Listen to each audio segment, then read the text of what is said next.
rien n'est encore décidé, les Français n'ont pas voté. Enfin, je sens un mouvement. François Hollande était, comme chez lui, dans une ville de gauche, Lorient, d'une région à gauche, la Bretagne. Une région où même le Morbihan, traditionnellement à droite, l'a placé en tête dimanche dernier au premier tour de l'élection présidentielle. La Bretagne, première étape de l'entre-deux tours pour le candidat socialiste. La Bretagne, parce qu'elle m'a donné tout son appui dans le premier tour. Elle montre une région qui croit en la France, croit dans le redressement et montre chaque jour sa capacité.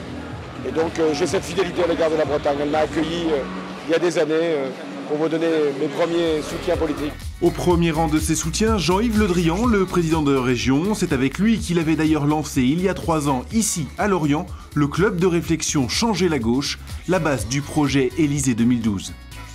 C'est un peu irréel, mais bon, c'est devenu la réalité.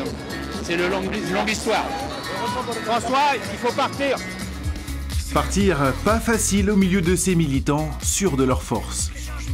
Il a gagné tout au long de cette campagne en crédibilité, en confiance et il est prêt, il est vraiment prêt.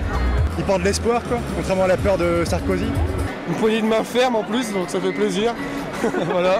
Tous se voient déjà refaire la fête le 6 mai, mais pour ça, il faudra que leurs candidats réussissent aussi à convaincre une partie des 69% de Bretons qui n'ont pas voté pour lui au premier tour.